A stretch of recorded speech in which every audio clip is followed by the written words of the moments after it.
অসমৰ মুখ্যমন্ত্ৰীয়ে কৈছে যে নহয় অসম চৰকাৰে সাংঘাতিক ধৰণৰ এটা আপোনাৰ খুব ভাল ৰিজাল্ট জুবিন গাৰ্গক খুব ভাল ন্যায় প্ৰদান কৰিবই বুলি তেওঁলোকে ঘোষণা কৰি আছে। আজিৰ দিনটোত আইনে আমাৰ জুবিন গাৰ্গৰ যিটো তদন্ত কৰি আছে এই তদন্তটো আইনে আচলতে ন্যায় দিব পাৰিবনে নাই। বৰ্তমান CID বা SITয়ে যি তদন্ত কৰি আছে এই তদন্তই কেতিয়াও জুবিন গাৰ্গৰ মৃত্যুৰ ঘটনাটোৰ ন্যায় প্ৰদান কৰিব নোৱাৰে।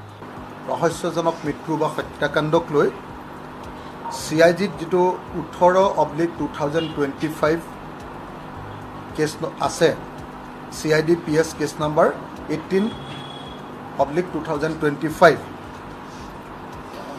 সেই যিটো গোচৰ চলি আছে সেই গোচৰটোক লৈ মানুহৰ মাজত সাংঘাতিক ধৰণৰ এক অসন্তুষ্টি এহাতেদি চলি আছে আৰু আনফালেদি অসমৰ মুখ্যমন্ত্ৰীয়ে কৈছে যে নহয় অসম চৰকাৰে সাংঘাতিক ধৰণৰ এটা আপোনাৰ খুব ভাল ৰিজাল্ট জুবিন গাৰ্গক খুব ভাল ন্যায় প্ৰদান কৰিবই বুলি তেওঁলোকে ঘোষণা কৰি আছে।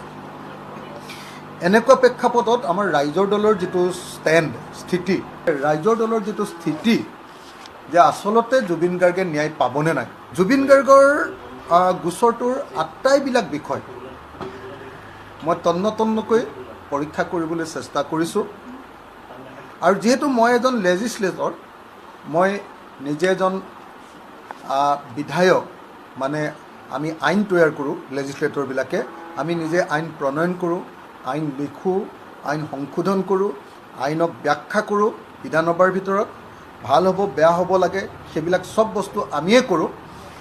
গতিকে আজিৰ দিনটোত আইনে আমাৰ জুবিন গাৰ্গৰ যিটো তদন্ত কৰি আছে এই তদন্তটো আইনে আচলতে ন্যায় দিব পাৰিবনে নাই। মই আপোনালোকক এইটো কথা স্পষ্ট কৰি দিব খুজিছোঁ যে অসমৰ মুখ্যমন্ত্ৰীয়ে যদিও জুবিন গাৰ্গৰ মৃত্যুৰ ঘটনাটোক হত্যাকাণ্ড বুলি কৈ, চাৰ্জশ্বিটখনত হত্যাকাণ্ড দিম বুলি কৈ হত্যাকাৰীসকলৰ ওপৰত কঠোৰ ব্যৱস্থা গ্ৰহণ কৰিম বুলি ঘোষণা কৰিছে,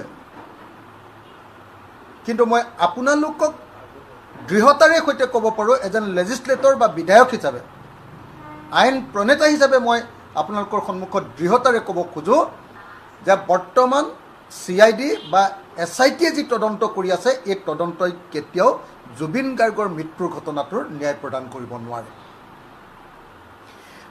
কি কাৰণে মই বাৰম্বাৰ কৈ আছোঁ, আপোনালোকক মই এটা কথা জনাই লওঁ।